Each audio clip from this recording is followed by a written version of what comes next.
What's up? What's up? What's up? Let me move this back a little bit.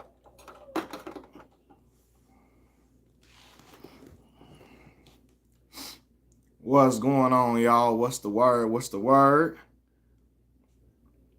Let's see how many people we can get on today. I'm not sure, but we shall see.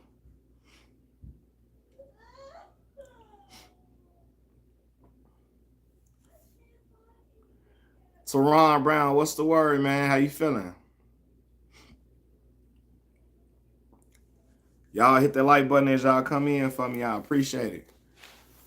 Happy Saturday, y'all. Hope everybody doing good.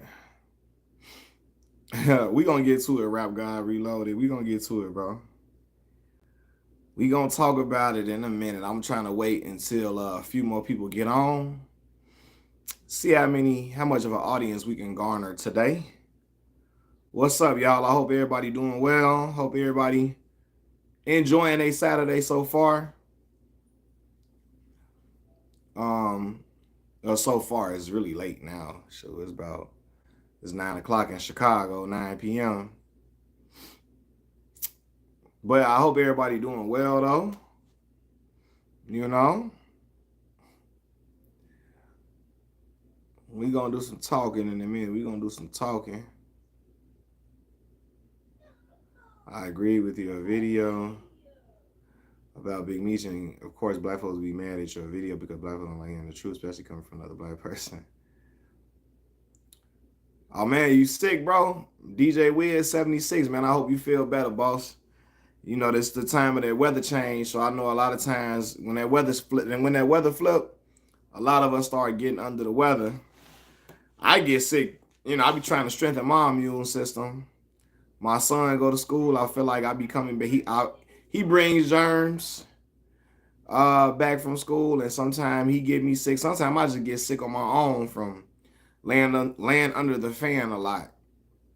If you're a Beyonce fan, what songs do you love? My favorite Beyonce song is Me, Myself, and I. That's a bop. That joint fire. I liked Irreplaceable. I liked Upgrade You. I liked Love on Top. I loved what's that? We Like to Party. She got a lot of songs we like. I really enjoyed it. I ain't gonna lie.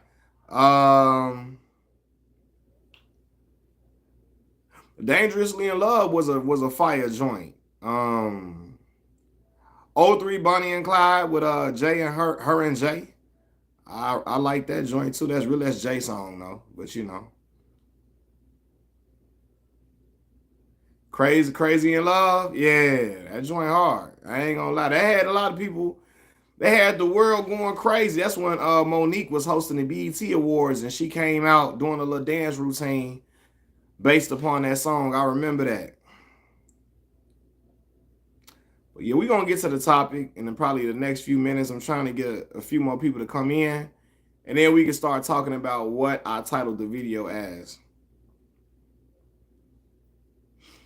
But man, what's good? And this ain't talking to your sister as if she went to the Taste of Soul today. Bet, man. I'm gonna probably call her tomorrow. I'm gonna call her tomorrow and ask her. I like Pac version of Bonnie and Clyde. Yeah, you like that one back? Some people would beg to differ with you, but it was a dope joint, dope track. I ain't gonna lie. I like the on the Run joint with her and Jay. That I hear sirens when we make love. You told the truth in that video about Big Meech. I appreciate it, Teron. We finna get to it in like the next 2 minutes. I'm just trying to see who all gonna come in here today. How many people we gonna get to lock in? Tomorrow at noon, I'm gonna be interviewing my brother, Kiefer Sykes, my dog that played basketball. I told you he did like a half a season with the Indiana Pacers. He started a nice amount of games for them. Professional basketball player. Been playing overseas for a while. Had Amazing. He had an amazing college career and all of that. So yeah, look. So Brian got on my nerves with that, Chris, because Brian he want to say it because Brian like being a part of popular culture, so he want to talk about that, but he too dang on old. He too grown to be doing it. You got to realize the ramifications of doing that. Okay, damn popular culture. Forget, you know what I'm saying, what's celebrated in hip hop, what's celebrated in pop culture. No, as a man that got kids, as a grown man, as Brian about to be 40, you got to understand what you doing when you big him up. You got to understand that. And I get people being mad at him for that. Because, bro, no. Come on, bro. We not doing that. We not doing that. The man so dope to mainly black folks. And when you realize the trauma that crack cocaine did to the black community, when you realize how it affected our communities, that ain't nothing to be. That's not nothing to be big up in. You know what I'm saying? Off topic, who you think won between that fight between Bivol and Better Beef? It was razor thin close, bro. Razor thin close. Man, bro, I had Bivol, but Bivol, however people pronounce it, people pronounce it different ways. But I wasn't mad when Better Beef won. I'm not finna get on here and holler robbery like that. You know what I'm saying? I'm not gonna get up because it was razor thin close. The same way Devin Haney and Lomachenko was razor thin close. But then on second watch with Devin and Lomachenko, I had Devin winning. You know what I'm saying? I haven't watched Better Beef and Bivol for a second time. I'ma do that again and I'ma just check it out. I just saw Tim Zoo just got stopped though, whole time. Tim Zoo just got stopped. In the third round. So he got dropped like 3 times. My favorite Nipsey Hussle joint. I'm gonna go with something more recent. You know, Arkansas State destroying our Southern Miss right now. Okay. Shout out to A State. My brother CJ was on yesterday. I appreciate y'all coming on yesterday, and while my brother CJ was talking about his time playing football at Arkansas State, becoming starting as a walk-on and becoming a scholarship player twice, earning his scholarship back twice after the coaching change, and they took the scholarship and him earning it back, being a starting safety for Arkansas State Red Wolves. So yeah. Favorite Nipsey joint? Man. Let me see. Okay, so on the last album that came out, Victory Lap.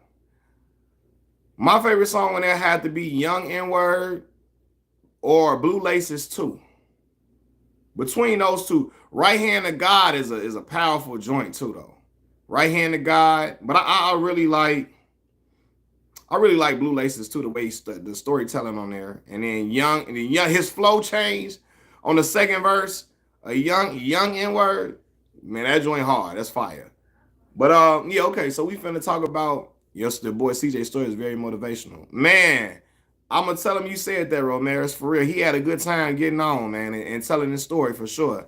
I told him he got a story that needs to be on Lifetime or something like that. But so anyway, the other day I made a video and I was saying I was criticizing how people were celebrating Big Meech's release from prison as if he was like Malcolm X or Nelson Mandela or something like that. And I'm like, yo, I get his family being excited. I get his son being excited. I get his close friends being excited for his release. And while I wish no ill will on the brother at all, I hope he gets out and makes great changes in his life. And I hope he evolves. And I'm sure he has evolved during all that time in prison. But I'm not finna sit up here and act like Nelson Mandela or Malcolm X or somebody came home. I can't do that. I can't do that in good faith and good conscience, knowing what Big Meech was pushing out here on the street, right? And I said, you can call me a hypocrite because I watch these drug dealing shows. I watch these shows like Power. I watch BMF, even though I feel like BMF is really not that. It's not that great of a show. I really watch it just for entertainment purposes solely. I watch it though, but I watch it. I do watch it, but it's really just for more for entertainment more than it's really like an amazing show per se, right? So some people can feel like I'm a hypocrite because I really like, in entertainment. I listen to a lot of the street music. I watch a lot of these shows and stuff like that. But I understand the harm that crack cocaine did to our communities, to our people. And so I'm very careful about who I choose to celebrate. When you come on, like I'm not wishing no harm or nothing on a brother, but you're not gonna see me on social media talking about welcome home Big Meech with party emojis and all of that. As if he's somebody that's my friend or family, or as if he's somebody that did good for the community. He did not. When I tell y'all, my father is almost 70 years old. Nearly all of the people, not all, a lot of the people that my father grew up with became addicted to crack cocaine, right? Because it hit hard. It hit the black community hard. My dad again, I still see these people, they're still addicted to crack cocaine to this day, right? I only knew one person personally who was able to get off of crack cocaine. I only personally knew one. And I knew a lot of what we call, unfortunately, what people call crackheads or hypes. I knew it because they all do it like the community. You know what I'm saying? I knew a lot of crack addicted people just because of the community that we come from. I ain't gonna say the C words. I'm not gonna call them the crackhead. I'm not gonna do that. But I know a lot of crack addicted people because they was all in the community. And when my father tell me these people had wives, they had jobs, you know what I'm saying? They had houses, they had, cars, they were responsible people. And then the cocaine came and the crack cocaine came and it changed everything for these people. Now I know y'all gonna say it was a choice to do that, right? I get you saying that. But when I know something harm to our people, it's like I can't, bro. Do y'all know how many homes was broken up because of crack cocaine? How many people grew up with parents that they were there, but they were absent for real? Do you know how many people had crack cocaine addicted parents? And a lot of bad things happened to them because their parents were so heavily addicted. So when I see the ramifications of that drug, I can't in good faith be out here talking about free you. You know what I'm saying? Yeah, in 2020, I almost died because I overdosed. I'm taking one day at a time to recover. Blessings to you, bro. I hope everything, you stay clean in your recovery. And I hope everything goes well in your favor, man. And you stay 100% clean all the way through, man. Blessings to you, bro. Glad you still here with us. So I'm gonna keep speaking what I'm saying. So one of my closest friends, his brother passed away from a crack cocaine overdose. Okay? So when I know these type of things, when I know this, I cannot in good conscience be like, yo, shout out to Big Meech. Shout out to Big Meech. You know what I'm saying? I can't do that. I can't. And I saw some people saying, you don't understand, you gotta be from a certain cloth. You gotta be from a certain background or whatever. So, okay. I'm gonna give y'all some intel, not a lot. I've had people in my family selling that. Okay? Yeah. And I will tell them they were wrong. It was harmful, and it was never okay to be doing that. I have cousins who did hard time in prison because of that. They recognize the error of their ways, but even if they ever brag on it or be acting like it was cool, I'm gonna have to be like, yo, that was foul. It was not okay. You know what I'm saying? Like, I know men who were selling their wives out. I don't know them. My father has told me of these individuals, right? I've seen them, but my father has told me these individuals who were selling their own wives out to get some of, the drug. You know what I mean? I know men who got their wives addicted to it as well. Then the wife left the husband for the dope dealer. You know what I'm saying? Then the dope dealer took his wife's life. Right? My father told me a story about this person, people that he grew up with. So I want y'all to understand that I can't do that. Regardless of, yeah, he did his time, he paid his debt to society. I can't be out here acting and celebrating you like you just, God's gift to the world.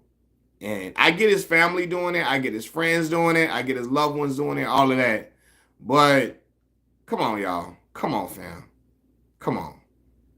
And that's why a lot of the kids begin to idolize the wrong stuff when we see certain men get celebrated for engaging in the wrong stuff. And it's an old tale, and I don't want to sound redundant, but we always talk about it. Brother do 25 years in jail. He come home, had the biggest party on the block. Everybody loving him, everybody showing him all type of love, everybody embracing him, people coming with all type of gifts for him, all of that.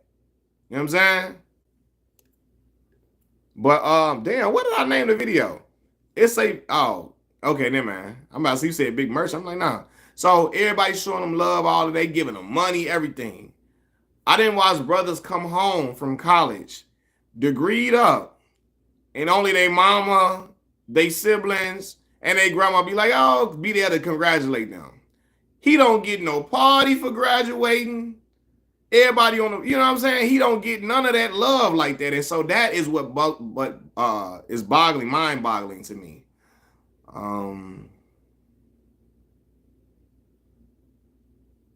I used to slang, man, kick it with people way worse. And you know what? The people I looked up to that were doing big things ingrained in me to not glorify what's going on. And they said that black people celebrate people with some dirt. Yeah, it's just kind of it's messed up, man. And I cannot, I know a lot of times these kids be watching. So I cannot in good conscience celebrate somebody that I know was participating in destroying the community. You know what I mean? A lot of people lost their lives. Or not even sometimes not even from doing the drug, but because they had parents and family who was doing it. And again, a lot of bad things happened to them. Aaron Ford, what's the word, bro? But yeah. And so again, people got mad at me, got upset with me. Oh, why we can't be happy that the brother home? Okay, you could be happy he came home, but to celebrate and honor him like he like some community leader is crazy to me. This ain't even no disrespect to him, but I'm sure he would tell you, I hope he would at this point after all that time, what he was doing is not something that it should be honored and praised and admirable. They made a TV show out of it because those type of stories do well on television, right? In music, etc. But I hope he would know that is nothing honorable. What happened to your people? People became zombies. You know what I'm saying? Like people became zombies. Yeah, bro, you get your degree, get a master's, you get a Red Lobster dinner, I'll take you to Chili's for that 2 for $20, Chris, and it's a wrap. You get that 2 for $20 from Chili's when you get that master's degree. Congratulations. And it only be your mama, your sister, your brother, grandmama. You know what I'm saying? Or your daddy, your pops will be there too. Your pops be there. It just be your parents, your grandma, your sibling, and that be it. My brother come home from jail. Must be having 2 cakes for him. 2 cakes. Must be making a whole 4-course Thanksgiving dinner. Must be having pot roast over here. Every shorty in the block that you was looking at over the years, they lining up to celebrate. You know what I'm saying? People come from out of town to come welcome you home. Mugs come from way across the country come celebrate you coming home. You get that degree. What? I could have made it to the NBA if I didn't get caught up in the streets in Oakland, but I'm not making no excuses. Just like 4 years ago, I got to move forward. It's a learning experience. It's a fact. Everything a learning experience, man. Everything more. He said we need more CJs and out here. Oh man, shout out my boy CJ, man. Yeah, my boy CJ, he's an awesome brother, man. For real. I had to get him on the platform to talk to y'all, man. That's my dog, man. And yeah, Nipsey Hussle did great by the community. Yeah, man. But you know, and with Nipsey, unfortunately, ties. And I know a lot of good brothers who have affiliations, right? My family, a lot of people in my family have affiliations, and unfortunately, sometimes those affiliations come with negative energy. Come with those gang affiliations come with a lot of bad vibes, negative energy. It comes with the wrong people who have no regard for humanity, regard for none of that, you know? Yeah. And so, but yeah, people got upset with me, man. Some people like, what y'all always hating, you know what I mean? But yeah, man, maybe not respect, but the pandering over the top people actually harm. Right. It's like pandering for people who harm the community is crazy. You know, like, come on, bro. Like, no, none of what he was doing was okay. None of that, man. Like, and I heard drug dealers always justify it. If they ain't get it from me, they getting it from somewhere else. Well, brother, you black and you out here doing this to your own black people. Selling this to your own black people. You seeing girls, women like lose their mind to get some to get some of the drug. Men losing their mind to get some of the drug. You know what I mean? I have people I know since elementary that I still miss doing 27 years in prison for shooting.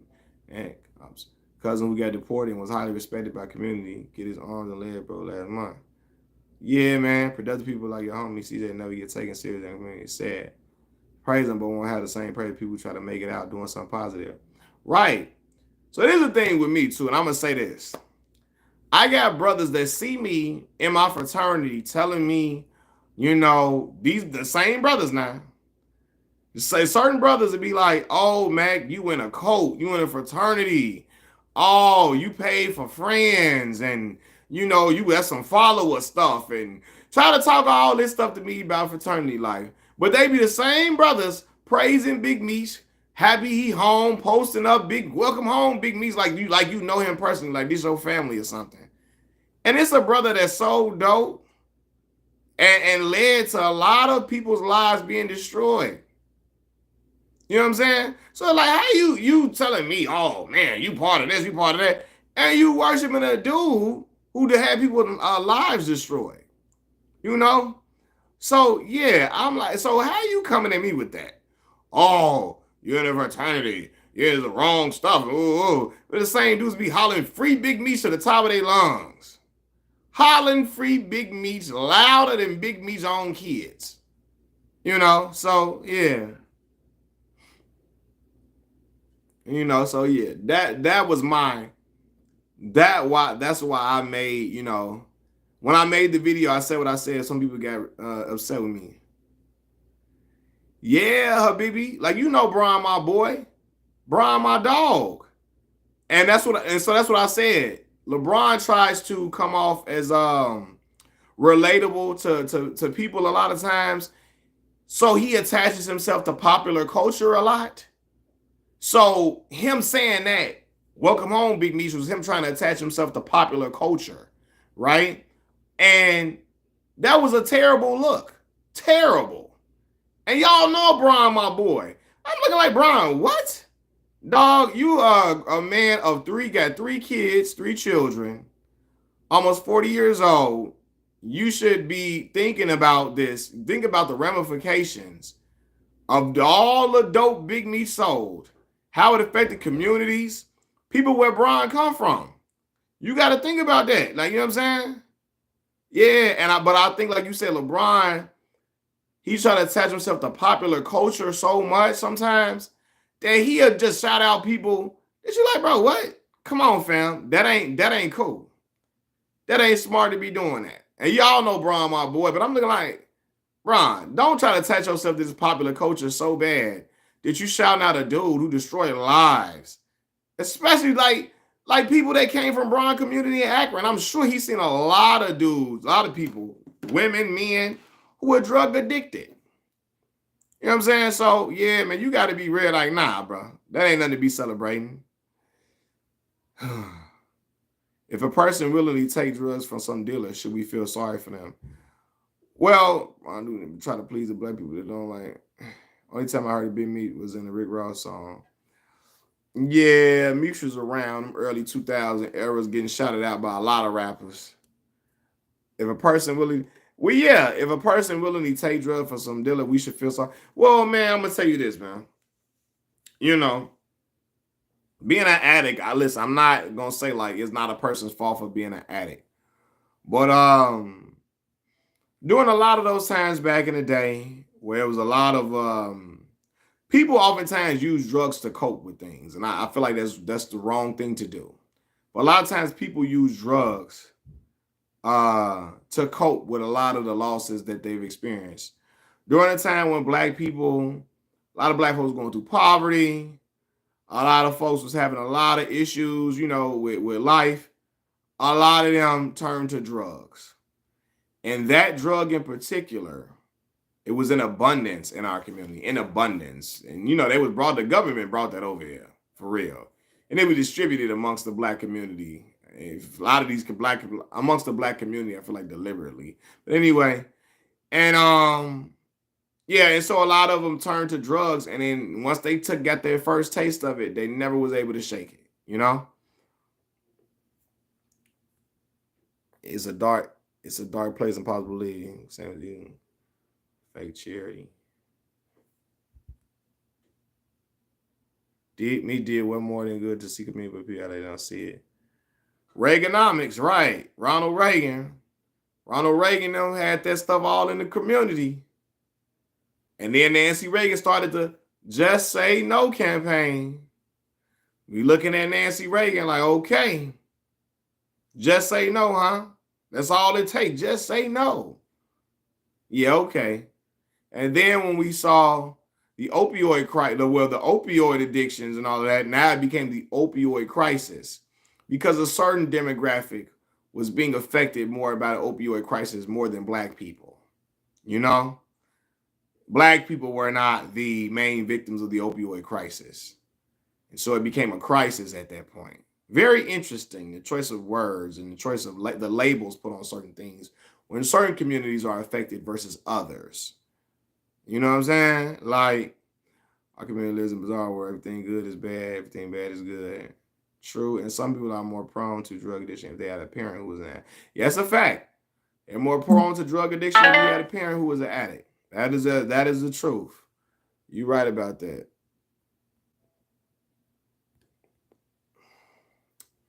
Especially in South Central with Freeway Rick Ross. Yeah, Freeway Ricky Ross. And he recognizes even Ricky Ross, Freeway Ricky Ross, the real Rick Ross. He acknowledges the hurt and destruction he caused within the black community. How it harmed the black community.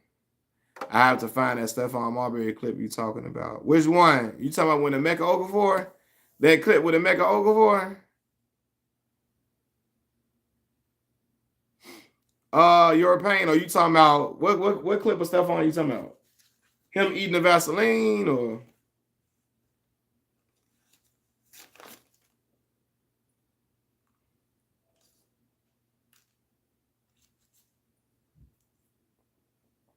send all the jobs overseas to everybody jobless, stuck trying to scramble and make money by selling and taking edge off. Yeah. My uncle abused drugs heavy and now he's dealing with health issues. Yeah, it's a story of a lot of people, man, unfortunately. And I hope your uncle gets better, man. I hope your uncle gets better. Oh, Big Meech don't know them play. Oh, yeah. Oh, and you say, man, I can't find it on YouTube. I watched this on TV back in 2004. Like my mind, I can remember a lot of things, bro. So this was like I don't know if you can ever find that on YouTube, but I watched it during programming for the Olympics that summer. And he was in it, ooh, Big Okafor don't know them plays. Ooh. And I was like, look at this. I was a little kid, like, look at when I saw that, I was like, look at Stefan. Like, he just sounded like a child doing that, you know? My uncle had a meth addiction, dude, aged almost 20 years and less than 10. That's not something they say at the high school. Right. They treating Big Meech like a hero. Yeah. That's what he was doing, bro. You gotta, I wish I could find that clip. But he was doing it. I remember that vividly. That's what changed my perception of Stefan. I'm like, this is what he's doing to a rookie. Like, it just seemed like he was trying to instigate or antagonize, Emeka Okafor on the slick with the older players because he didn't remember the plays. He's fresh out of college. I don't know. Something about it just seemed real corny to me. Man, ain't no hero. That's like saying El Chapo's is like. But people would, and you know what? People would celebrate El Chapo if he, like, you know what I mean? People, man, yeah, it's crazy. It's crazy, man. Marbury from Coney Island. When people were affected by, yeah. I'm always, when I think about Coney Island, I always think about Sebastian Telfair. He was like, I'm from Coney Island, son. From Coney Island. I'm from Coney Island. I'm from Coney Island, son. From Coney Island. Yeah, Capone is majorly celebrated. In the Chicago restaurants, got Al Capone pictures all up and through that mug. They ain't gonna put Larry Hoover up in there. They ain't gonna put Larry Hoover, Jeff Ford up in there now. They ain't gonna do that. Ain't gonna, but in Chicago, Al Capone be all up in restaurants. It's a restaurant called Exchequer that I used to go to when I was working downtown. They had some really good salad, really great salmon, pizza, and all of that in there. And Al Capone pictures all up and through the restaurant, through there. People are like, what 50 say? America got a thing for this gangster-ish. They love it. Street gangster culture is beloved in our society. But my thing is that, and you can tell the stories of these gangsters. I have no problem with these stories being told. I have no problem with, you know what I'm saying? Like, people talking about these things, but to act like when these people get out of jail, to act like they are community leaders, to celebrate them and put them on pedestals over everybody, that's when it becomes crazy to me. That's when it becomes crazy. They're going to celebrate Larry. Yeah, they definitely going to celebrate. They're going to celebrate Larry here too, for sure. And you know what I'm saying? Something I peep you on the title is crazy, but America loves the story of a successful. Yeah, people love the stories of a successful criminal. It's been like that for a while. It's been like that for a while. And again, but Juice, my thing is this. You can listen to the stories and you can, listen to all of that. You can listen to the stories and watch the shows and movies and stuff about them. But when he getting out of prison, to be hollering and yelling like he free and celebrating and putting it all on your social media and hollering up and down, jumping up and down, that's when it becomes crazy to me. Like, come on, fam. Like, no. Yeah, acting like he Martin Luther King or acting like he Nelson Mandela. Like, that is crazy. I think about Huey Freeman in his time.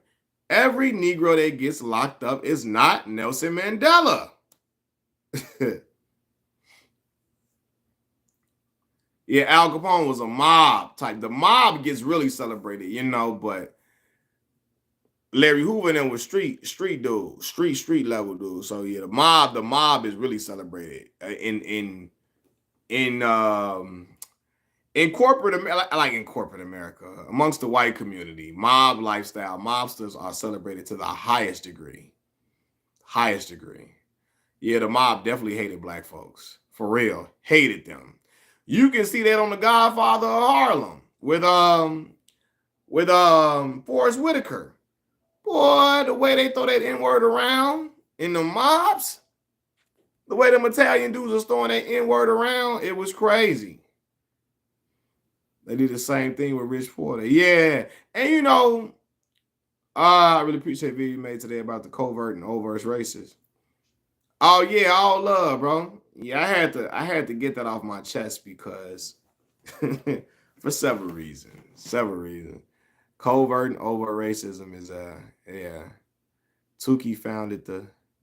I'm not sure, Teron, if he founded it or not. I don't. I feel like somebody else did. But I can't confirm nor deny that. You know, I probably feel like somebody from Los Angeles will have a better answer for you about who founded the Crips.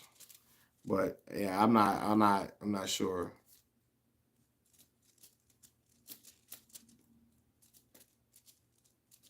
American Gangster is a great album. JayZ album.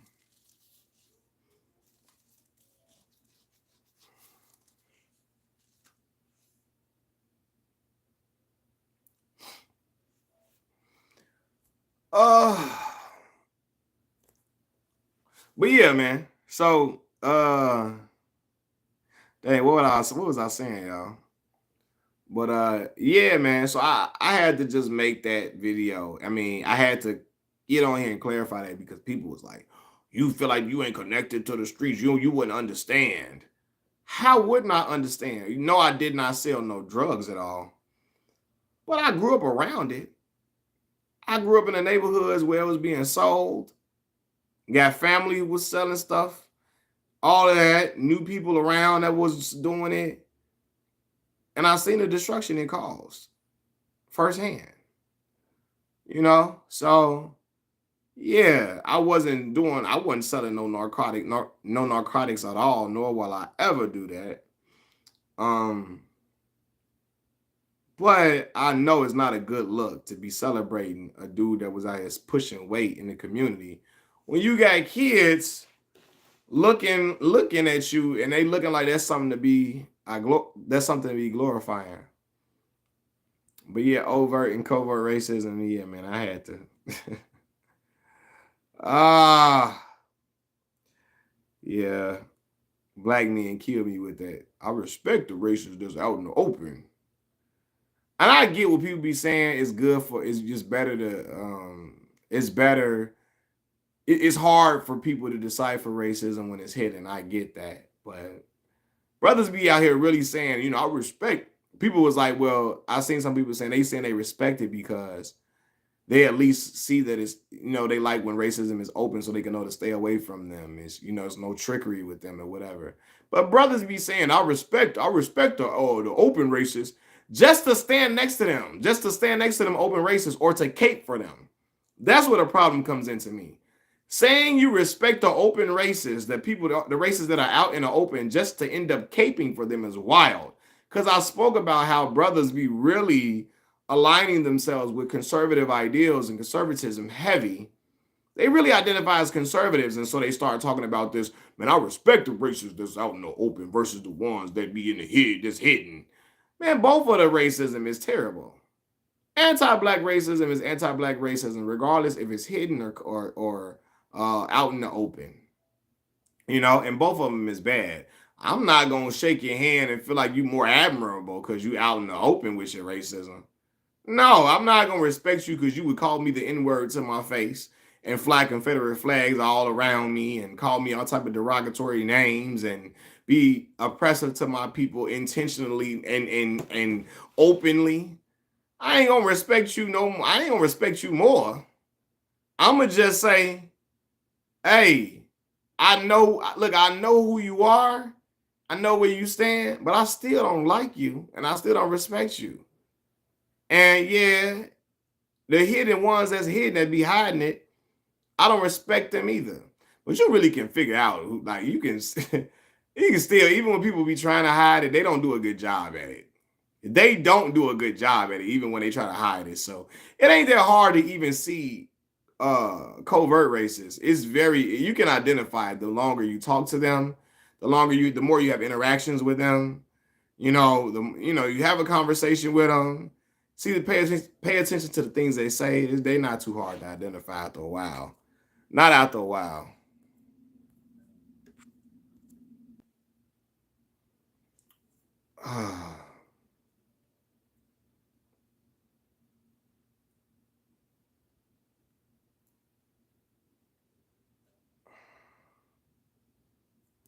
took actually start. He moved from Louisiana. Klan celebrated. I can sense covert racism. Yeah, I can sense it pretty well. Sound like a content creator from Detroit would say. Who you talking about, bro? From Detroit. Yeah. Who got? Why do people talk about Andre 3K like he was a solo artist? Why do you think they forget Big Boy? So this is what happens, and I noticed this with Anton Daniels. Okay, I didn't know where he from Detroit talking like that. He from the D. And I know too many real folks from Detroit for that, man. Come on, man. We got fraudulent people everywhere though. So I didn't know Anton from Detroit. That's crazy. But so why is Andre more celebrated? Well, popular opinion rules, right? So real hip hop fans always paid attention. Like you've heard a few hip hop fans say, "Man, Andre 3000 be spitting," especially when Andre started to do these solo features. Man, he be spitting, he be rapping, woo woo, and it became to be the popular opinion for Andre to be like elevated, even though he's an outstanding lyricist. When things become popular to say, people just say it and regurgitate it without even really agreeing. Like, it's like when people tell you Eminem the best rapper alive, and black folks be like, we love Eminem. And you ask them to say, give them two Eminem verses they know front to back. They can't do it. They can't do it. Right? So with Andre, like once it became a popular opinion that Andre was outstanding, everybody just started saying it. And it's a lot of people that never listen to Outkast. Outkast is my favorite group of all time, right? But a lot of people have never even really listened to Outkast, but they just, again, it became popular to say that Andre 3000 was outstanding rapper, and so everybody followed suit. I'm not saying he isn't. He is an outstanding rapper, but Big Boy is dope too. He is dope. He is dope, man. And I think he gets looked over because, again, when Andre started doing those features, I feel like people start. He always was nice, but I feel like it put him in a different category. When people start saying 3K was when people started saying 3K was the man, the one, everybody just started repeating it. You know what I'm saying? And most people who say Andre 3000 are phenomenal. Tell them to spit an Andre 3K verse. I bet you they can't. So yeah, but Outkast, that's like, again, it's my favorite hip hop group of all time. So, but a lot of people just repeat things because they heard it be said. The same way people would tell you Eminem killed JayZ on Renegade, right? And while Eminem had a really dope verse on there, JayZ didn't get killed in body. He didn't get bodied on that joint. When Nas said that in the heat of battle, everybody ran with it. And I love Nasir Jones. But when he said that, everybody ran with it. And it became that became everybody's thing to say that Eminem was better than Jay, especially Eminem fans. They clutched onto that line from Nas. They grabbed onto that so heavily so they can uphold Eminem above JayZ. And I'm like, man, y'all don't really believe that. You know what I'm saying? Jigga was talking on Renegade and he was spitting real life stuff. But when Nas said that, people just took it and ran with it. You know what I'm saying? So, yeah, that's the thing, man. That's the thing. Nas saying that had him, he killed him on Renegade. Man, come on, man.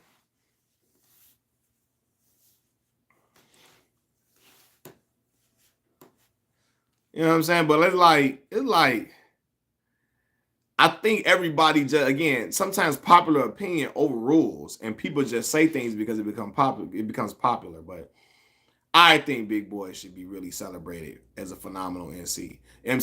Now, as I say that, y'all know I got a picture of Andre 3000 in my crib. Now, I would have preferred a picture with both of them, but my little sister knows Outkast is my favorite group of all time. And she saw that picture of Andre 3000 and gifted that to me, right? And so I love the painting. My little sister got that for me. It's a dope painting because he got the Mr. Clean bottle based upon the song So Fresh and So Clean, right? I thought it was a really cool picture of Andre 3000. But, because y'all gonna say, well, Mac, you got a picture of Andre at 3K and you ain't got Big Boy on that picture. But y'all know I got Outcast shirts. On every Outcast shirt I got Big Boy on there with Andre.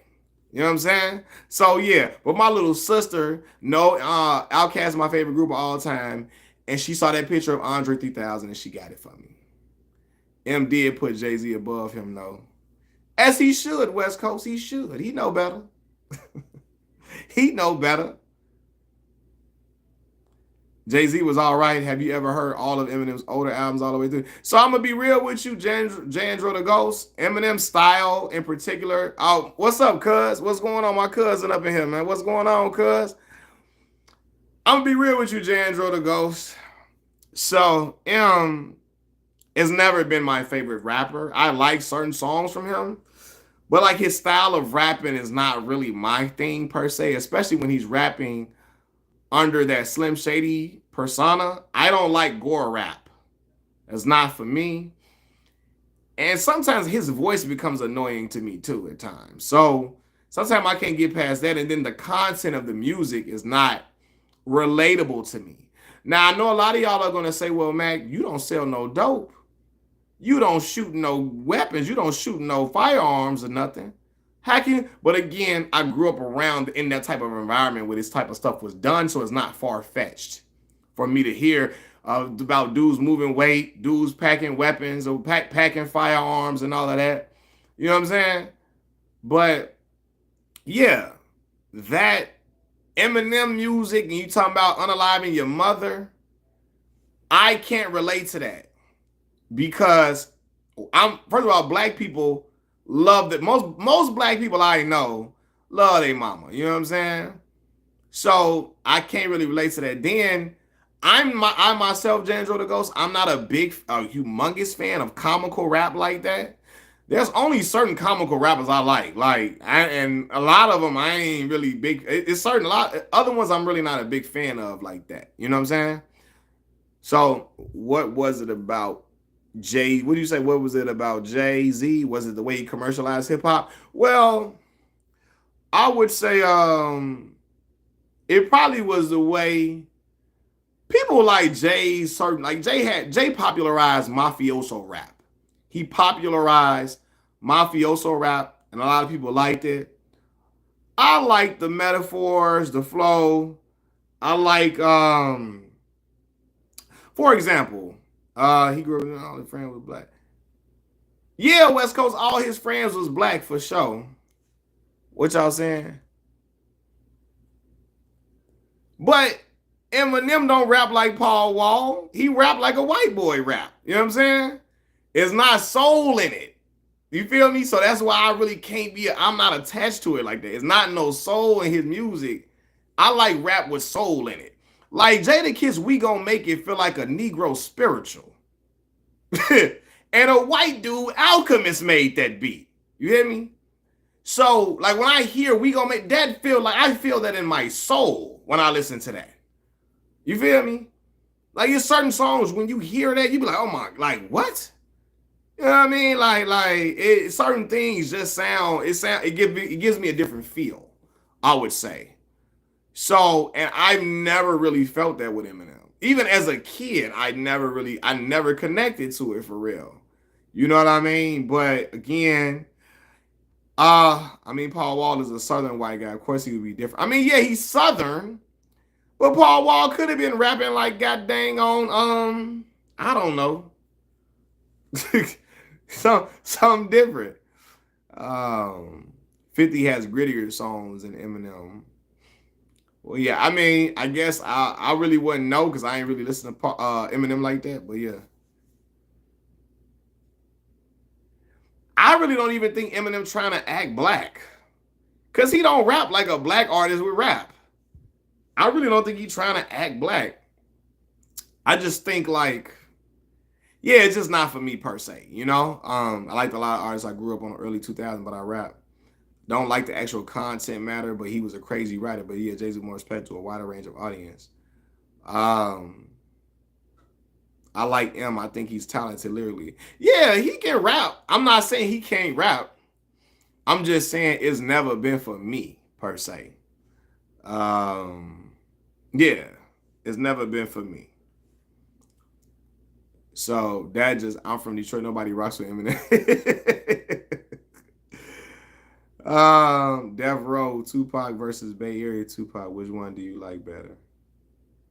Hmm. You know what, bro? Man, that Death Row Pac hit different, man. I ain't gonna lie to you. I ain't gonna lie to you, man. That Death Row Pac hit a little different, man. I told y'all, man. I be listening to All Eyes on Me like, oh my God. What? That Death Row Pac hit different, man. I ain't gonna lie. Yeah. Hey, Lil White. Hey, Lil White, hey, I fool with You see what I'm saying, though, Stephen B? Lil White is a white dude, but you know, it just had felt a little more soulful. I don't know why. Maybe because 3 6 and them was doing the production, you know what I'm saying? DJ Paul and them. I don't know. Bay Area, Tupac was with Digital Underground. Right. It was Digital Underground.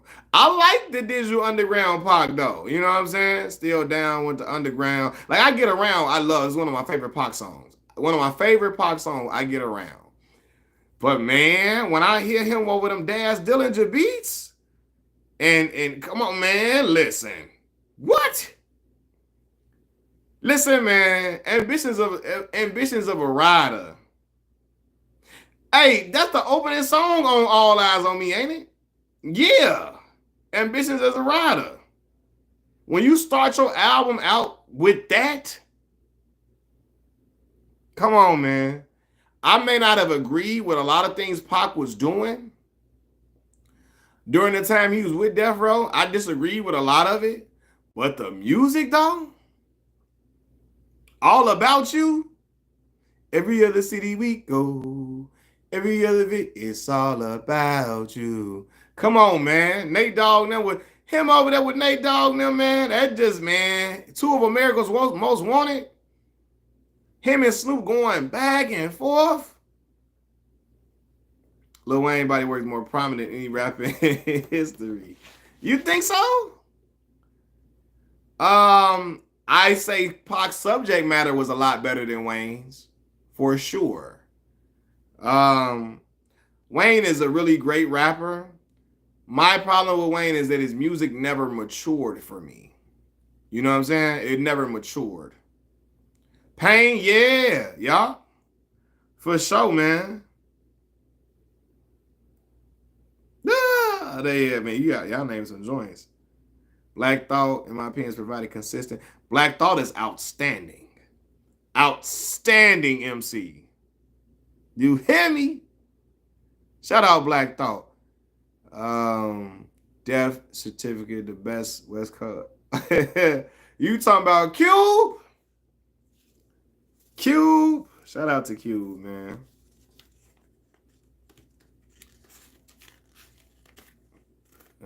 Most people don't accept Pac as a West Coast rapper. People don't. I don't know why they wouldn't accept him. He spent a lot of time. He was in the West Coast before Death Row. Like I think some people forget that. They think that he just came out West when he did Death Row thing. And the Death Row run, because the Death Row run was not even for a year for real, but he was out West before he even got the Death Row.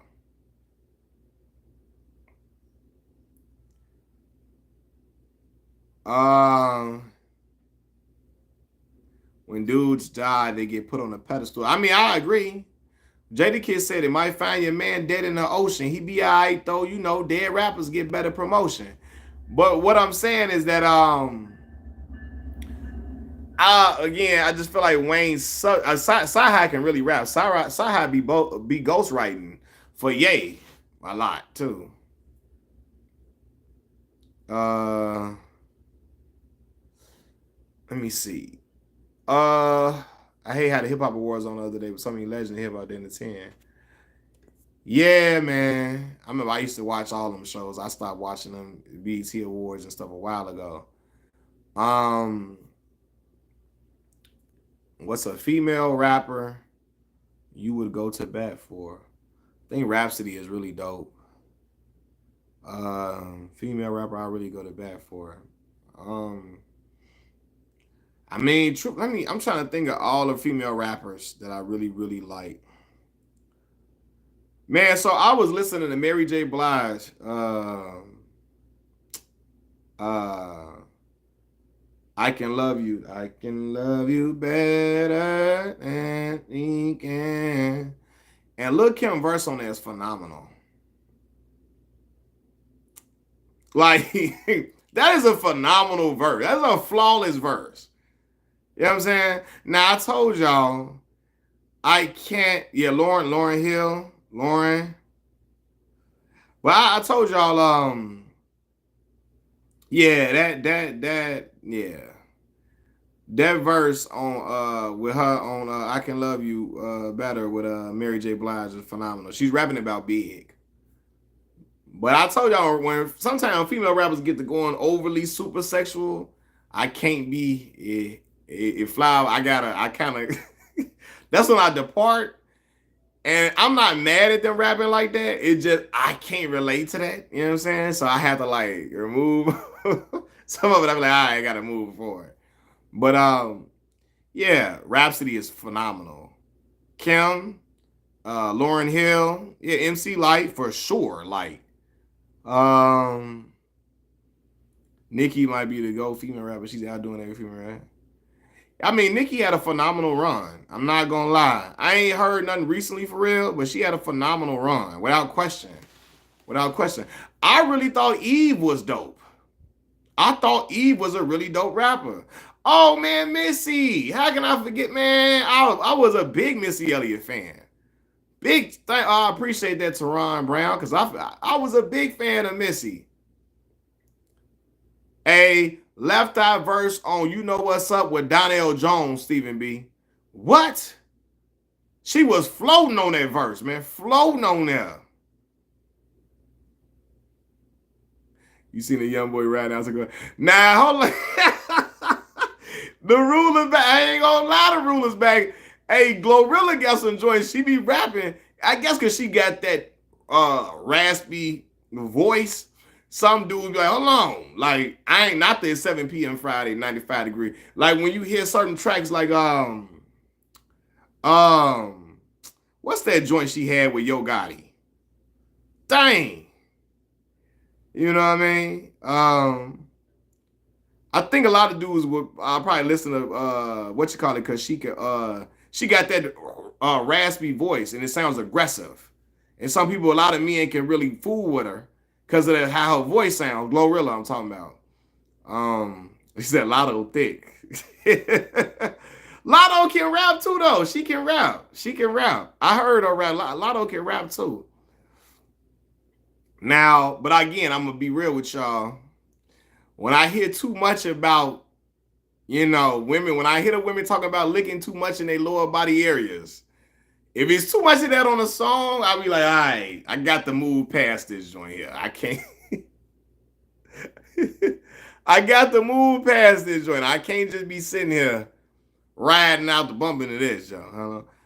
Y'all see a lot of the era rap we in seem to be brainwashing huge masses of people. Early 2000s more genuine, honestly. They tapping into psychology and emotion. Crazy now. Yeah, Remy could rap now. Remy could rap. Man, I remember that battle against Lady Luck, man. It was crazy to see a girl that had an industry name in a rap battle at that time. Like I was like, what? Yeah, I seen Sexy Red was on there with Randy Orton, and they was connecting over their St. Louis roots. I'm like, Randy Orton and Sexy Red from the same St. Louis?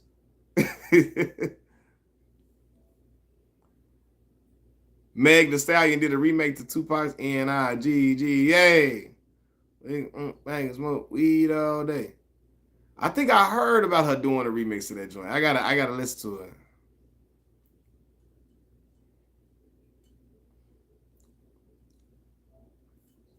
I gotta see what you mean. Hold on, you say y'all see a lot of the era wrestling seem to be brainwashing huge mass of people. The early 2000s more genuine. Um, why doesn't Baltimore have a scene? I'm not sure. I'm not sure, man. I'm not sure. I think Tank Davis. Did he walk out with a Baltimore rapper the last fight he had? I believe. Would I blast love on top in the car? honey, honey. Maybe not, but me, myself, and I though. That joint hard though. That joint hard, bro. My favorite song by Beyonce, that Me, Myself, and I. I ain't gonna lie. That joint hard. Fab was still dropping some 5 years ago after coming out for sure. Yeah, my Fab was one of my cousin and my brother's favorite rappers. Pharrell from I thought Pharrell from Virginia.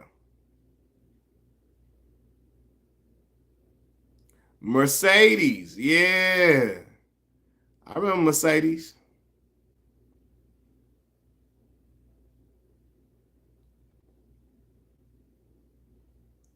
Hey, Mia X fam. No, Stephen B. I was listening to what's that Snoop album? Not the game is to be sold, not told, I believe. And I was listening to her and Mia X on Snoop album. Bro, Mia X was rapping, Joe. Mama Mia. Shout out to Mia X. Mia X was rapping.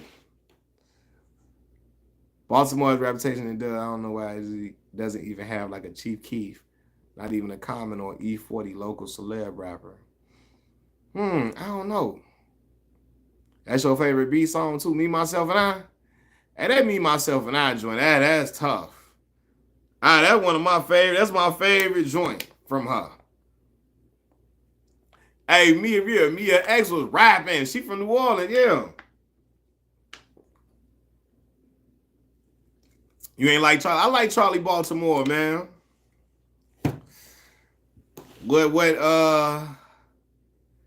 What Cameron told Jigga? I'm sorry, B, but I want a war. And you stabbed Un over Charlie Baltimore. Sucker for love. Sucker for love.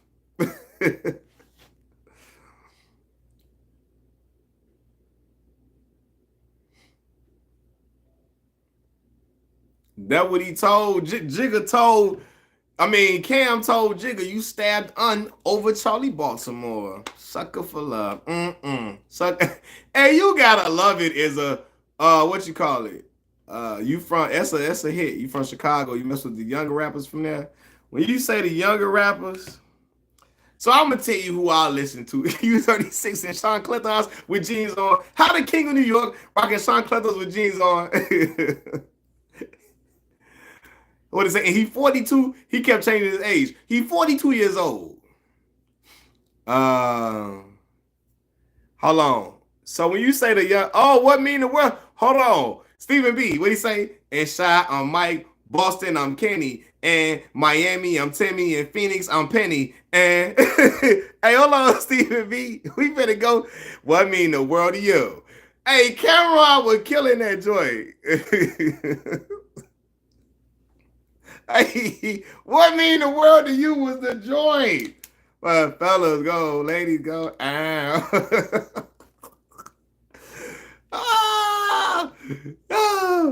on, y'all got me acting a fool. No, when you say the younger rappers on West Coast, so this is who I listen to in Chicago. Dirk and them not young no more. So, I thought little dude, he a crash out though. PGF Nuck.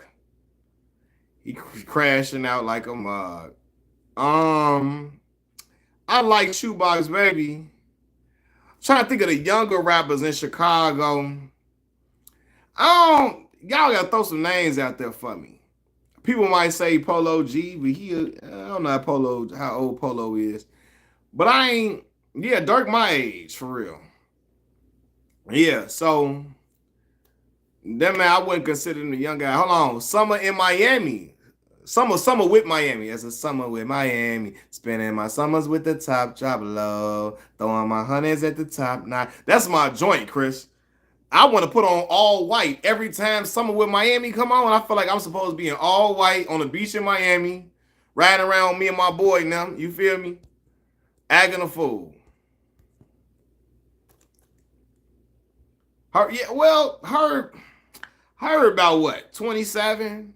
Something like that. He about like 27, 20. He ain't 2 years younger than me. Her probably about 4 years younger than me. They got more mad at LeBron for tweeting. Yeah, nah, Leslie, I ain't, Bron, my boy. I ain't like him tweeting that out, though.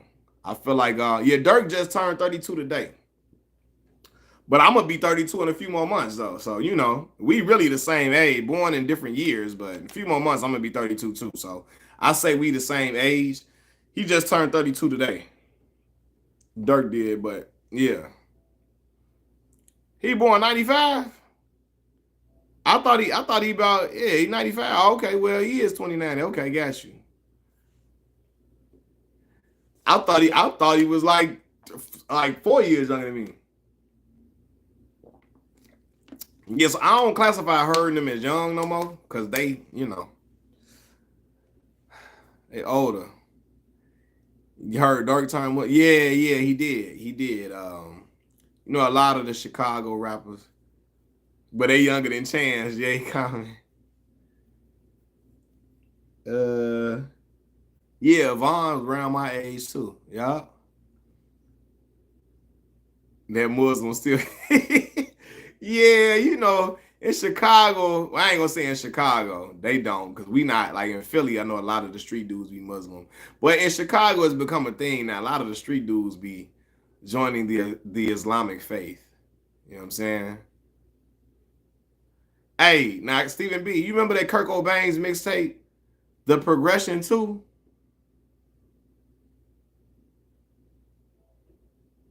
For real. I'm just a trail young man. What?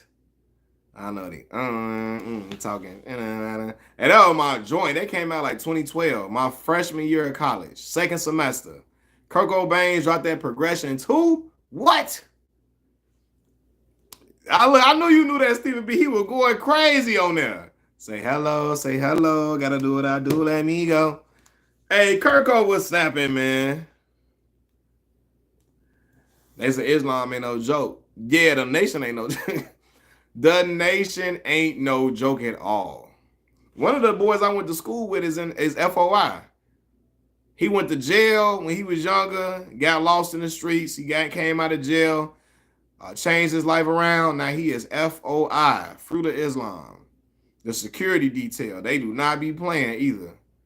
Let you say something out of pocket about Minister Farrakhan. Or do something kind of come on him, run up on him in any way. It's over with. I think them brothers for real got the glow in their hands like Bruce Leroy. If you come close to one, they gonna karate chop you. You might be passed out for 4 days. They do not be playing. Vic Mensa, yeah, I remember Vic for sure. Yeah. Whatever happened to Kirko, I'm not sure, man. I don't know what happened to Kirko, but Kirko used to be my guy. Kid Ink. I never really listened to Kid Ink, Stephen B, but he can rap though. I heard him. Was y'all having a freelance? Not me in particular, but a lot of them do. A lot of dudes in Chicago definitely was having a free Larry Hoover movement.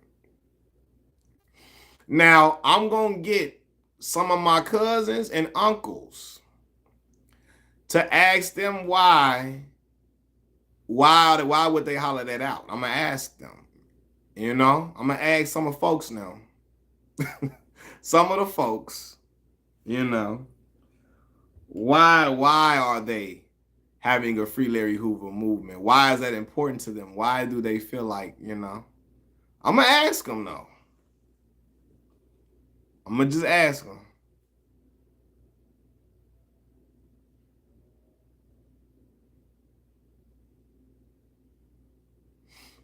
I'm telling you, Nation of Islam is some righteous brothers, but they bout that if you want that. Yeah, for a fact. Yeah. See, this is the complexity with the with gang stuff, right? Because oftentimes gang members will tell you, man, that the organization was created initially for this, that, and the third, but it deviated away from it almost instantaneously. It deviated away from what the original purpose was. I believe they're going to tell you the original structure, right? I believe they're going to tell me probably. I believe why they're doing it is because he's the founder of a movement and organization that they are a part of, and at one point they held near and dear to them. You know what I'm saying? And I believe that's why they gonna be. That's why they having that movement, because he is the founder of an organization that they hold near and dear to them. You know what I'm saying? And at one point, an organization that they felt like was their life at one point. You know what I'm saying? Cause I don't know. I don't know about any community endeavors that Larry was involved with. I'm gonna ask my cousin them. Cause Larry got locked up, I think, in like the 70s. So I was nowhere near born. Neither was a lot of the people part of the organization. How you think Bulls are gonna do with Lonzo? But I'm gonna ask my uncles and them though, my uncles and cousins, and we get I might have someone on the channel and talk about that. You know, I don't know how the Bulls gonna do, man. I'm happy Lonzo back though. I'm happy for Zoe. I like Lonzo. I'm happy Lonzo back, man. So something when I made, what y'all say? So bro, what's crazy though, Jandro the Ghost, Chicago was worse in like the 90s and the 80s as far as numbers of homicides go. It was more homicides in the 90s and 80s. What made Chicago so bad now is that you're seeing young kids engaging in these homicides. That is what's different now. 15-year-olds, 16-year-olds, sometimes 14-year-olds engaging in that. That's what is the difference now. But the homicides, we were larger amount of homicides in the 80s and 90s. When Ben Wilson lost his life, he was like the 900 something homicide that year. Ben Wilson from Simeon High School, all of that. Rob Love, what's going on? Hold on. Is it my dog, Rob Love? Hold on. Rob Love. I appreciate that, brother. I appreciate you tenfold. Rob Love, do I know you, fam? I know a Rob Love. That's why I'm asking. I may not know you. You might just have a similar name. Oh, it's my dog. Wait a minute. Rob, what's going on, boss? How you feeling? Turner Drew? Yeah. I'm like, I know this. Rob, what's the word, man? How you feeling, boss? I never even knew you were subscribed to my channel, man. Look, Rob I knew Rob since, what, kindergarten, first grade? Kindergarten or first grade. Turner Drew Language Academy on 93rd and Princeton, right by 95th and the Dan Ryan. Bro, I appreciate that, bro. Man, love, man. I appreciate the donation, man. I hadn't seen Rob for years. I seen Rob in the airport 2016. I was in grad school at Arkansas State. Rob was at Rob, where you was at? Lane College, I believe, in what Lane? In Jackson, Tennessee? I don't know what Lane at. But Rob was at Lane, and I seen him in the airport. I hadn't seen Rob since we was kids. But Rob, my guy, man, I appreciate you, bro. In your opinion, what do you think needs to happen for real? Change in Chicago. More citizens should demand change. Man, bro. When you say change regarding what in particular? How was Arkansas? Stephen B., believe it or not, I had an amazing time at Arkansas State University. I don't know if you was on yesterday. I don't know if you was on yesterday, Stephen B., but you know my homie CJ, I think he was on. You know, I met people like him. I met people like him at Arkansas State University. I met some amazing people at Arkansas State. We had a great time. So I had a good time, had a lot of fun, but I will tell y'all this. Arkansas was a place where I saw the most Confederate flags. In Jonesboro, Arkansas, I had never seen that many Confederate flags in my life. And I went to college in Mississippi. Now, granted, I was staying in my area in Mississippi. I wasn't just going all across the state here and there.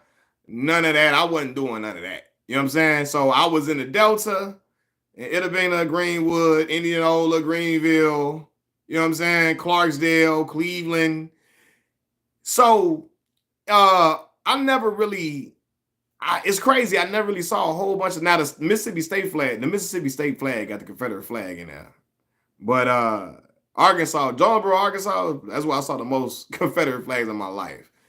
But I mean, I had a great time though. Like I said, I got bonded with a lot of good people. Yeah, it was a good experience for me because I was in a college town. So Arkansas actually where I started playing the video game again though. So yeah, so I had a lot of fun. I went to Clark, Atlanta, didn't learn. Yeah, yeah. I mean, I was in North, North Mississippi. Yeah, the Delta is North Mississippi. I went to Clark, Atlanta, and didn't learn. Kick it the whole town. And hold on, what Rob say? Rob say, "It's all love. Keep doing your thing. I f with the channel. I appreciate you, Rob. I appreciate you, brother. What you think about the Bronny and LeBron criticism? So here's the thing. Y'all know it's no secret I'm a LeBron James fan. That's my favorite player. So I believe Bronny has to get more aggressive. I believe his confidence. Yesterday was a good confidence booster for him. 17 points.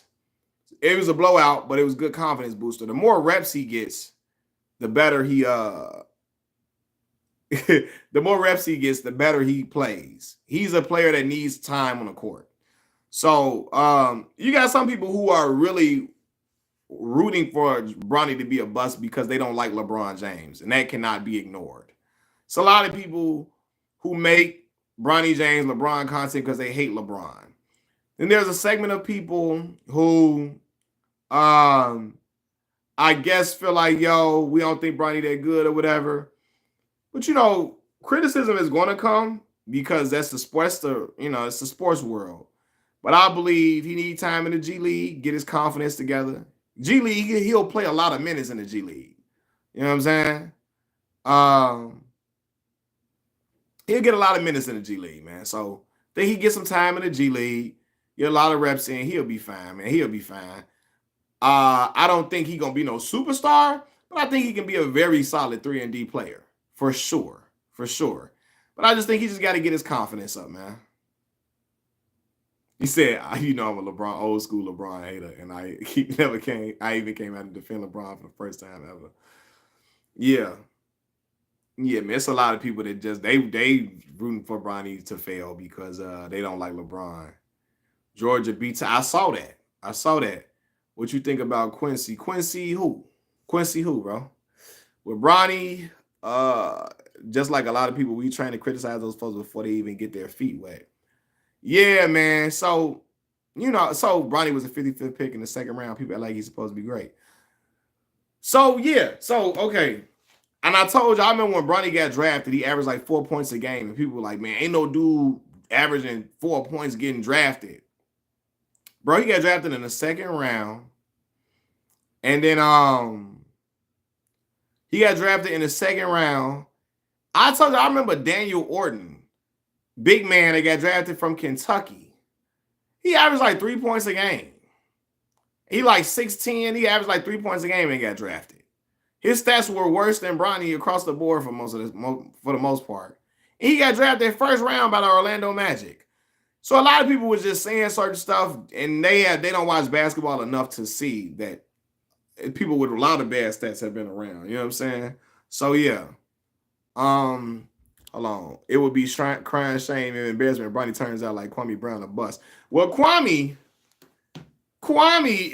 listen, Kwame was the first overall pick. So when he talk crazy, I'll be looking at him like, Kwame, you were expecting, because everybody be like, Kwame wasn't no bust.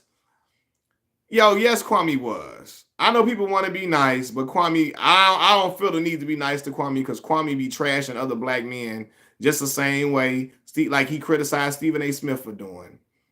He criticized Stephen A. Smith and all these other ESPN analysts for criticizing and trashing black men. Kwame do the same thing with LeBron James, especially. And Kwame ain't got no heart to go at Michael Jordan, them that was tormenting him. But Kwame was the #1 overall pick. He was expected to be a franchise changer. Okay. He was looked at as supposed to be, when you're the #1 pick, you're supposed to be the cornerstone of a franchise. Kwame was never any of that. Not even close to it. Not at all. Okay. I don't care how long he played. Anybody that was 7 feet was playing for a long time. Anybody that watched basketball can tell you that. Michael Oliver Candy, them, Cherokee Parks, them, Jerron and Jason Collins staying around 13 years just because they was tall. What's the other boy? Irvin Johnson, them, not Magic Johnson, Irvin Johnson. He used to play for the Minnesota Timberwolves during that 2004 run to the Western Conference Finals that the Timberwolves had with Garnett, Sprewell, and Sam Cassell. If you was tall, you would stay around for a long time. So, Andrew Bynum definitely had a better career than Kwame. And Andrews was short-lived. You know? But yeah, man, like anybody that was tall was around for a long time. So I don't give him that point. He stayed around in the league for a long time. If he was Bronny James height and stayed around for a long time, then I'd be like, oh, damn, he was nice. You Earl Boykins height and stay around for a long, you had to be nice to stay around for a long time at that height. Anybody that was 7 feet was a DJ Benga. He was terrible. DJ Benga, Sagana Job. I think Sagana Job career high is like 10 or 11 points. Was around for years on a roster. You know what I'm saying? So, but Greg didn't last because of his knee injuries. He didn't last because they pushed him out. He just was hurt. If you was tall like that, man, what? Yao didn't stay long because of his injuries. Yao was nice, though. Yao was 28-12. Yao was a dog. You feel me? He didn't last long because of injuries. If they was healthy, they would have stayed around for the longest of time. Kwame was 7 feet tall and couldn't chew gum and dribble at the same time. So when he get on here, I seen Kwame like, oh, he don't got no skills. But he's like, Bronny don't got no skills. That's how I know how LeBron James your father and you don't know the basics. That's how I know LeBron only attribute is athleticism. Fam, you don't score 40,000 points just being athletic, dog. I don't give a damn what nobody told you. You ain't getting 40K just being athletic. There's no such thing. If that's the case, Jamario Moon then would have been getting a whole bunch of buckets. Okay? Vince Carter would have got 40,000 if he if all it took was athleticism. You feel me? You gotta have skill to get 40K. You ain't just jumping out the Daryl Dawkins, Chocolate Thunder would have had a whole bunch of points. if athleticism was all you need, this all LeBron, they carried LeBron for all that. No. So that's my thing. Injuries always the biggest reason dudes don't last as long as you think they should. It's hard being a professional athlete because you don't know how. That's a fact, man. Injuries, it kills you. And when Yao got hurt, he was trending even higher. Like Yao was nice, man. After the first couple of years, Yao got rolling. He got rolling. You know what I'm saying? So he was getting 28, 27 a game, 26. Yao was killing. You know, but yeah. So, like I said, Bronny 55th pick. Kwame was the #1 overall pick. When he be talking like that, I be looking like, Kwame, hey, fam. I told y'all when I had NBA Live 04 with Vince Carter on the cover and I would play Dynasty mode and they would do the little fantasy draft for me, right? When I picked my franchise, I always picked the Chicago Bulls. That was a franchise I always picked. We would do the fantasy draft, and bro, like I had Kwame Brown on my team. Kwame was missing wide open dunks on the game. Ball flying way in the air. The basketball flying in the air when he dunking it. I'm like, on the game he garbage. Then Kwame critiques Carcino just hates LeBron. Nah, Kwame be having that up in him too. Cause Kwame be like, Kwame just started trying to critique. He started off with, man, you can't even how he don't got no move. I'm like, all right, Kwame. Kwame had a little hand for a big man. Carcino can't stand LeBron either.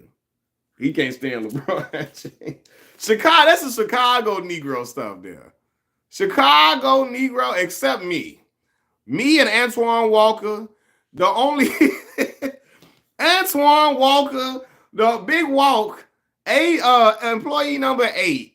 Really one of the real Chicago dudes that give Bron credit. A lot of the Chicago dudes be hating LeBron James. And I know what it is because he got them Michael Jordan comparisons, and they feel like they gotta ride out if they hate LeBron James, they riding with Michael Jordan, right? I'd be like, man, what?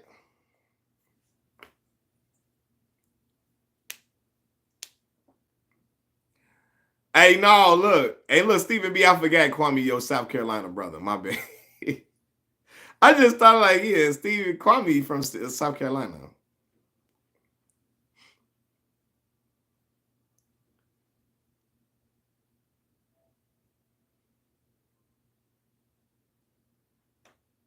Stephen, ride out with Jermaine O'Neal, Stephen. Jermaine.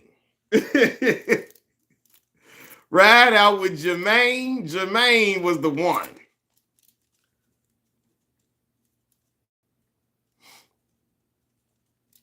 And Garnett too. KG, you know. Chucktown.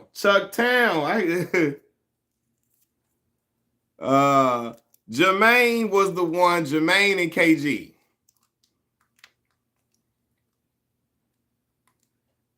Now, Steven, you could correct me if I'm wrong. Kwame he moved to Georgia later on, right? And started, but he grew up a nice amount of the time in South Carolina too, right? Because I remember Charlemagne said, now Jermaine from around the corner. Hey, Jermaine O'Neal was so nice, bro. Jermaine was so nice. Like I was a big fan of Jermaine O'Neal, even though they was in the Central Division with the Chicago Bulls. We would play Indiana 4 times a year, right? But Jermaine was so nice, man.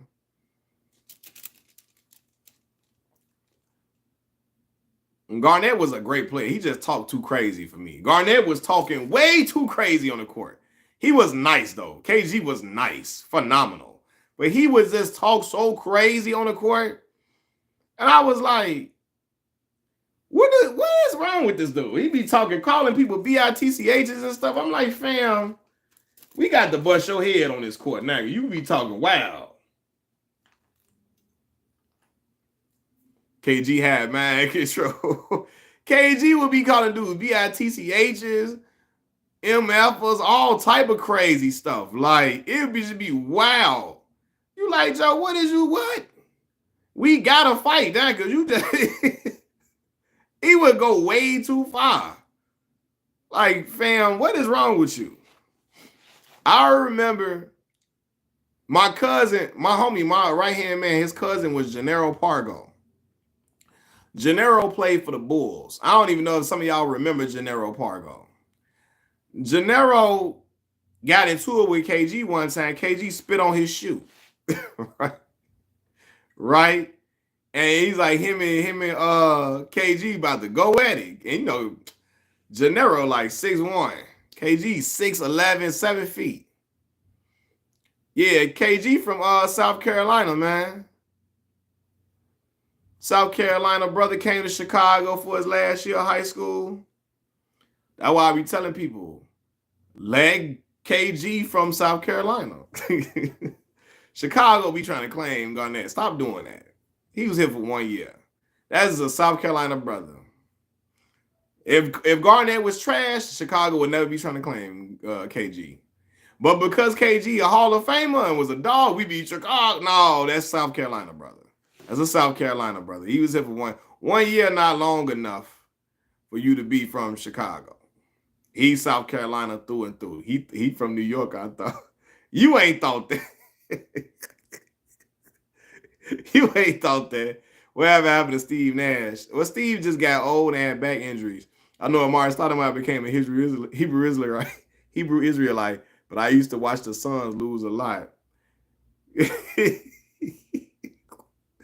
KG a vice lord. That's why he always saying, Lord, Lord, Lord, Lord. No. Now I'm gonna say this, Juice. Chicago influenced him a lot. He always saying when he came to Chicago, the aura around the streets on the playgrounds, it influenced the way he talked crazy on the court. Being around them vice lords hooping out there, because you know these mugs hit disrespectful too, but yeah. And yeah, he definitely vice lord. Man, he say Lord everything. Come on, Lord. Come on, Lord. He do. Yeah, he definitely influenced by Chicago, by some Chicago dudes for sure. Yup. Yeah. He did say that. Now Gary Payton was crazy too. Somebody should have choked Gary too. Somebody should have bust Gary upside the head a long time ago. Cause Gary's such a cool, calm brother now. You know what I'm saying? When they ain't playing, they be cool, but on that court, they be saying some stuff. I'm like, yeah, somebody should have choked Gary out because Gary talk crazy. Ray Allen from South Carolina too. Y'all, Ray Allen from South Carolina too. You love pissing these folks off all the time, bro. They be mad at me. Blue Exodus, they be mad. Hey, my favorite thing to do is to make them mad. They be mad at me. They want to they be want to fight me. KG was raised up in South Carolina, boy. He was South Carolina brother all the way through and through. South Carolina brother all the way through and through. I was surprised they said Larry Bird used to talk. Larry was talking crazy too. You feel me? He talked crazy too. I don't know where he got that from in Frishlink, Indiana. Unless he used to go play at Gary on the weekend. Nah, let me stop. Gary Payne from the streets of Oakland. Yeah, he is from Oakland, Oakland, dude. Alexander McDaniels used to talk crazy to dudes on the court. I don't know about him, man. I gotta see Alexander McDaniels. I gotta see about him. I'm not familiar with Alexander McDaniels. Yeah, JayZ born in South Carolina, moved to Georgia. Who else South Carolina boy, man? I'm mad right now. What she mad about? Tell us why you mad, son.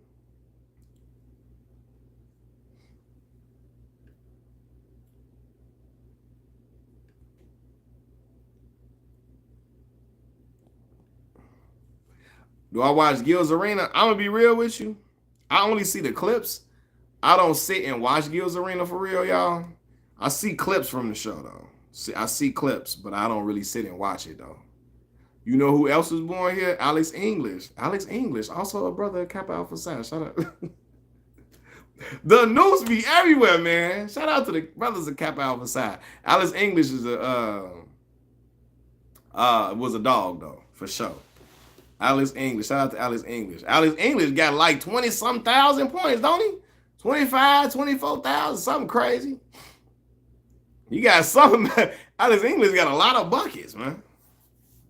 I remember Mars used to. I remember people used to. They used to have the Alex English Denver Nuggets jersey with the rainbow colors in the Nuggets. The Nuggets name. Remember the blue Denver Nuggets jersey with the rainbow colors in the word Nuggets? It was the Alex English jersey was the one. Kendall Gill was nice, man. Shout out to Kendall Gill, man. I follow Kendall on Instagram. Kendall dabbled in boxing until he went undefeated. He had like 5 fights in boxing. Yeah, Kendall Gill, man. That's a good brother. Yeah, they always going at it with each other on Gil's Arena, man. That's probably why the show's so popular, man. They be going crazy. They be in there snapping at each other.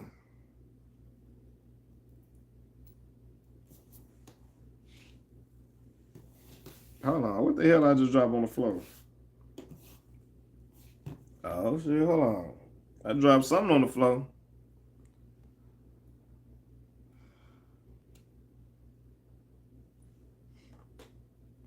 The Nuggets should have kept that logo with the rainbow color. I don't know if it was because they played in Utah, but John Stockton, #1 all-time in assists, Carmelo third all the way. Hardly ever no mentions. Yeah, you know what it is, man. Unfortunately, guys that don't win championships, they get forgotten about unless they was just super game changing. Allen Iverson was a cultural icon as well as a basketball phenomenon, so he's never going to be forgotten, even though he didn't win a championship. But John Stockton and them, unfortunately, they couldn't get past Michael Jordan. I think people remember that.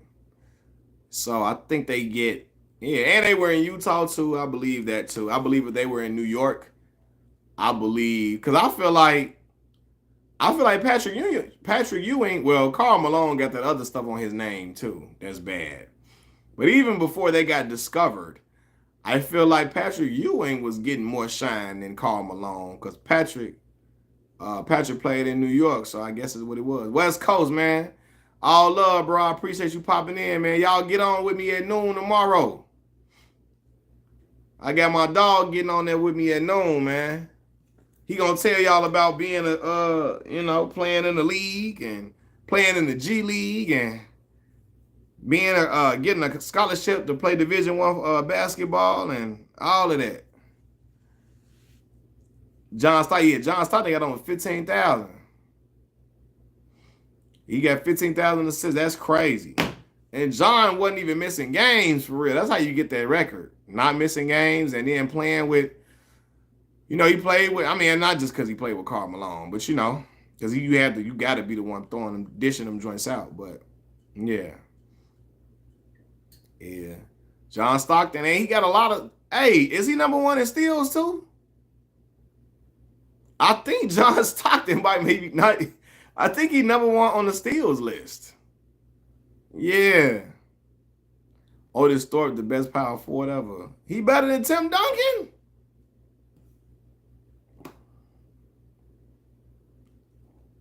He better than Garnett, Tim Duncan? Yeah, John Stockton #1 in steals too. That's crazy. He was out here, clamping, locking stuff up.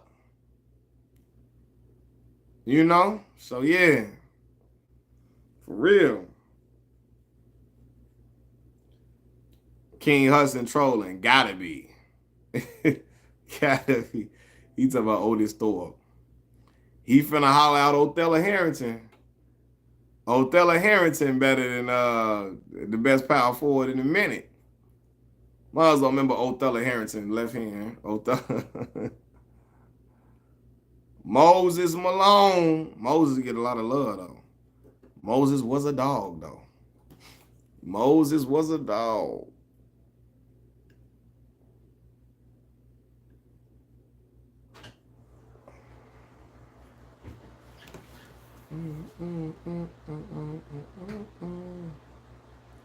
Yeah, Moses was an animal, 100%.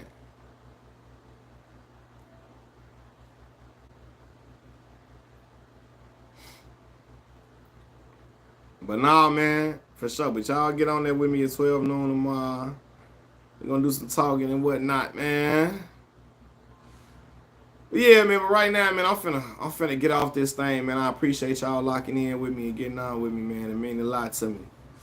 I'm finna get off this thing, man, and chill out for the rest of the night, man. I'm gonna holler at y'all tomorrow at noon. Y'all get on there tomorrow at noon. I'm interviewing my boy. So y'all lock in with me, man. I appreciate y'all. Peace. Oh, wait, Chris. Chris, wait a minute, Chris. I gotta make you a moderator.